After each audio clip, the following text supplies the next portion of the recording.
6. Good afternoon, students. Welcome to the sixth part of the lesson, The Shoemaker.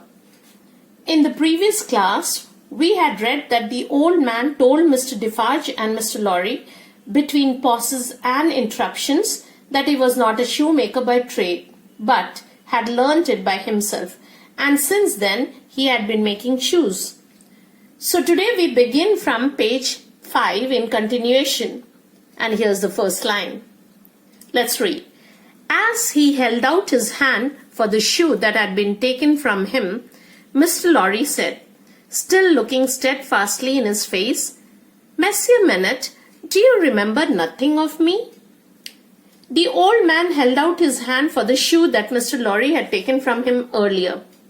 Remember, Mr. Lorry, who was himself an elderly person, was a businessman and a banker. He was a family friend of the Minutes. Mr. Lorry was still puzzled at the drastic change after 18 years in his old friend, the brilliant physician that he had been, Dr. Alexander Minute, whom he had known for years. So he kept looking at him steadfastly, without moving. And he asked him whether he had the slightest remembrance of him. Let's read. The shoe dropped to the ground, and he sat looking fixedly at the questioner. When Mr. Lorry asked him whether he knew him, the old man was troubled and stressed.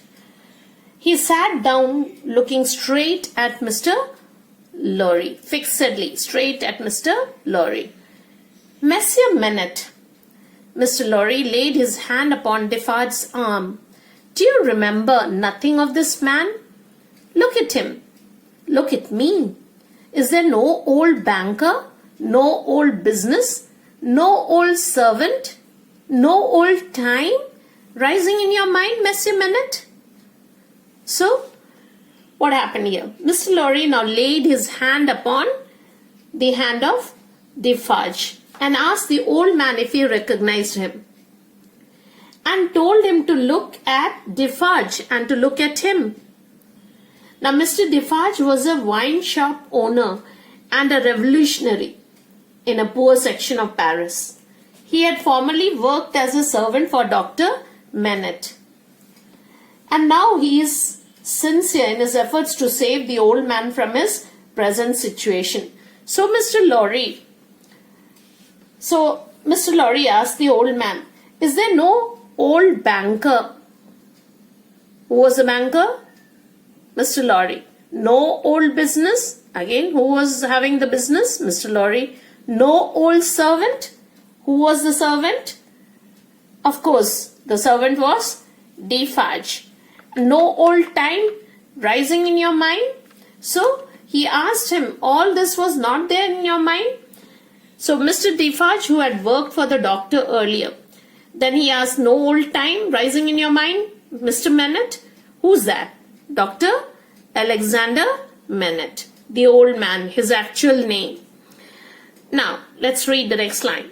As the shoemaker sat looking fixedly by turns at Mr. Lorry and at Defarge, some long obliterated marks of an actively intent intelligence in the middle of the forehead gradually forced themselves through the black mist that had fallen on him. So we will go back. It seemed the old man was trying hard to recollect. So what did he do?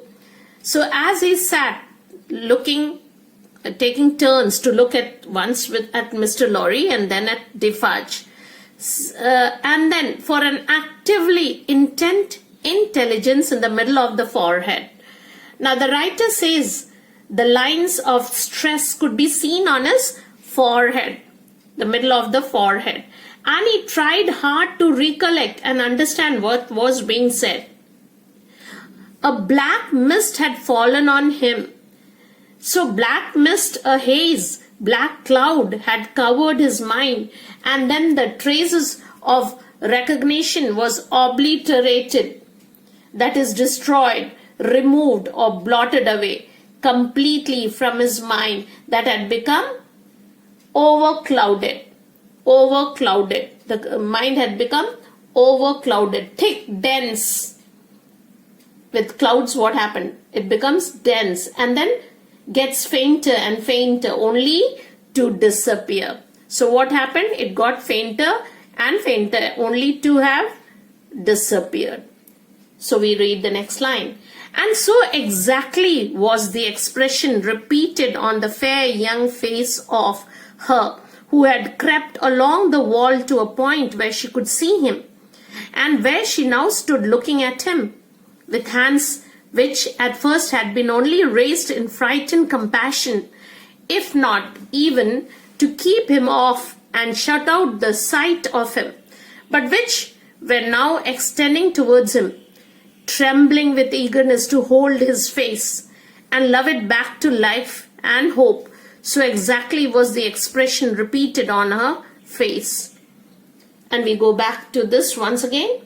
The expression that appeared on the old man's face was repeated on the fair young face of the girl. So who was the girl?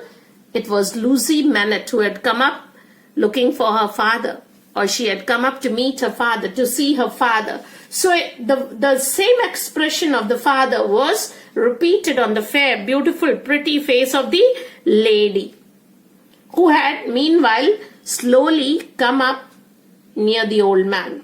So in order to be able to see him and his expression, Lucy Manette, full of frightened compassion, eager and anxiously sympathetic to help out her father, had come up to see her father. Now it says here she was trembling with eagerness to hold her father, to love him, to hold her father, to love him, to help him back to life. Now we have completed half of the page, and because the videos get very big and large, we cannot complete it in one video. So we are going to do the next part, the other half of the page, in a different video. So wait for the next video.